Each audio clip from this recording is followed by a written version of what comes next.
അല്ല, ഞാൻ മനസ്സിലാക്കിയിരിക്കുന്നത്, അത് ഞാൻ അതിന്റെ ഫാക്ട്സ് ചെക്ക് ചെയ്ത ശേഷമാണ് പറയുന്നത്, 12 കിലോമീറ്ററിന്റെ തോടിൽ 117 മീറ്റർ മാത്രമാണ് റെയിൽവേ ലൈനിൽ പോകുന്നത്.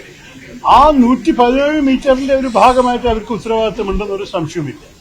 അതിന്റെ അർത്ഥം, അഥവാ 12 കിലോമീറ്റർ വേണ്ടി 100 രൂപ ചെലവാക്കിയിട്ടുണ്ടെങ്കിൽ അത് അനുസരിച്ചിട്ട് 117 രൂപ 17 പൈസ പോലെ അവർ കൊടുക്കേണ്ടി വരും. അതിന്റെ ഒരു ഭാഗമുണ്ട് ഇതിൽ. പക്ഷേ പ്രൊപ്പോർഷനായിട്ടാണ് നമുക്ക് കാണേണ്ടി വരും. ഭൂരിപക്ഷം ഇതിന്റെ ഉത്തരവാദിത്വം കോർപ്പറേഷൻ തന്നെയാണ്, ഒരു സംശയവുമില്ല. റെയിൽവേ ലൈനിന് കീഴിൽ പോകുന്നതിന് റെയിൽവേയുടെ ഉത്തരവാദിത്തം എടുക്കണം. അതിനുവേണ്ടി ഞാൻ ഡൽഹിയിൽ വാദിക്കാൻ തയ്യാറാണ്.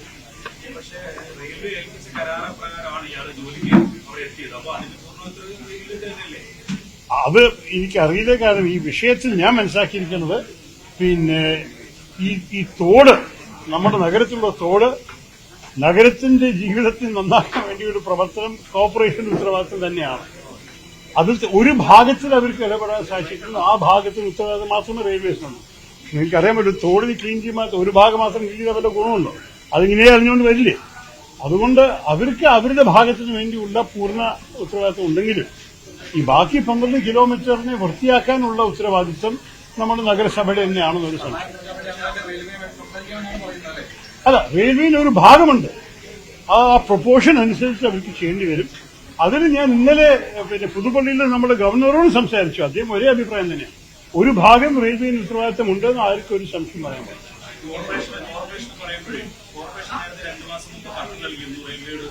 അനുമതി ആവശ്യമുണ്ട്. നേരത്തെ ഇത് ക്ലീൻ ചെയ്തത് ചീഫ് സെക്രട്ടറി കത്ത് നൽകിയതിനു ശേഷമാണ്. അപ്പോൾ അവരുടെ അധികൃതരുടെ മേഖലകൾ വൃത്തിയാക്കാൻ അവരുടെ പെർമിഷൻ ഇല്ലാതെ പറ്റില്ല. ഞാനൊരു ജഡ്ജല്ലാലോ, ഇതിനെക്കുറിച്ച് തീരുമാനിക്കാൻ എനിക്കാവില്ല. ഞാൻ ഒരു കോമൺ സെൻസ് ഉത്തരമാണ് പറയുന്നത്. ഈ വേറെ വല്ല വിഷയങ്ങളുണ്ടെങ്കിൽ അത് കോമ്പറ്റന്റ് അതോറിറ്റി തീരുമാനിക്കട്ടെ. എന്റെ സ്റ്റാൻഡ് ഇതാണ്.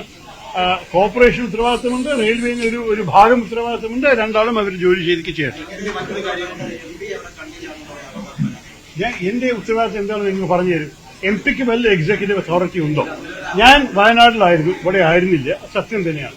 എനിക്ക് തിരിച്ച് ഇങ്ങനൊരു ട്രാജഡി സംഭവിക്കുന്ന ആരും വിചാരിച്ചില്ല. സംഭവിച്ചപ്പോൾ വരാനുള്ള സമയമുണ്ടായില്ല. അടുത്ത ദിവസം KPCC മീറ്റിംഗുമായിരുന്നു. ഞാൻ വന്നില്ല. ഞാൻ ഉടനെ ഇടപെട്ടു, ആൾക്കാരെ വിളിച്ചു, ഞാൻ പോസ്റ്റ് ഇട്ടു 2 തവണ. ഒന്ന് ആദ്യ ദിവസം, ഒന്ന് രണ്ടാമത്തെ ദിവസം അതിന്റെ ബോഡി കിട്ടിയ ശേഷം. അതിനെ കാട്ടി ചെയ്യാൻ ഒരു എംപിക്ക് ഒരു അവകാശവും ഇല്ല ഇതിന്. ഈ കാര്യത്തിൽ നിങ്ങൾ പറയൂ, വേറെ എന്താണ് എന്റെ എംപിയുടെ ഉത്തരവാദിത്തം? എന്ത് ചെയ്യാന് അവിടെ നിങ്ങൾക്ക് നിങ്ങൾ പറഞ്ഞു എന്ത് ചെയ്യാനാണ് നിങ്ങൾ പറഞ്ഞത് ആഗ്രഹിക്കുന്നത്? ഞാനിവിടെ ഉണ്ടെങ്കിൽ ഉറപ്പമായിട്ടുണ്ടായിട്ടുണ്ടാവും.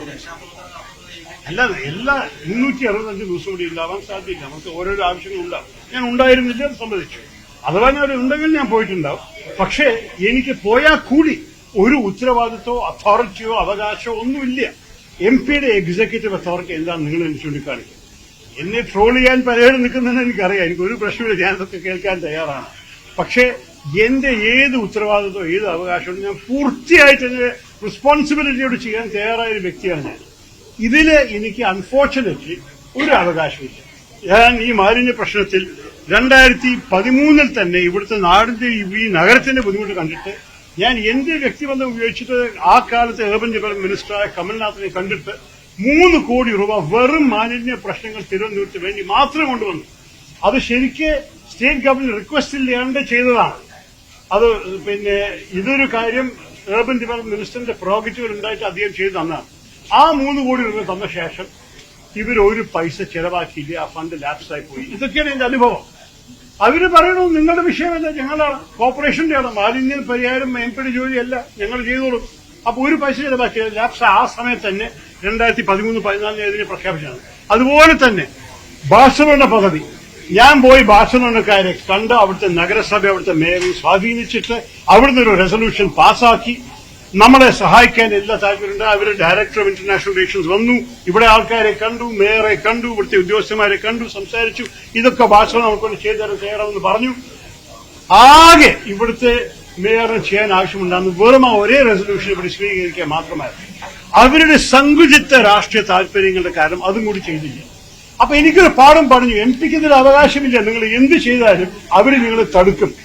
അപ്പോ എന്റെ അഭിപ്രായത്തിൽ നിങ്ങൾ ചൂണ്ടിക്കാണിക്കും. ഞാൻ ഇവിടെ വന്നിട്ട് എന്താ ചെയ്യേണ്ടത്?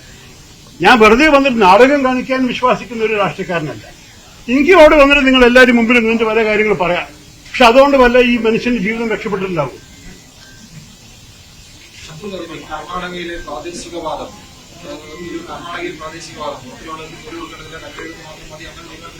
ഇല്ല, അതവർ പിൻവലിച്ചു എന്നാണ് ഞാൻ മനസ്സിലാക്കിയിരിക്കുന്നത്.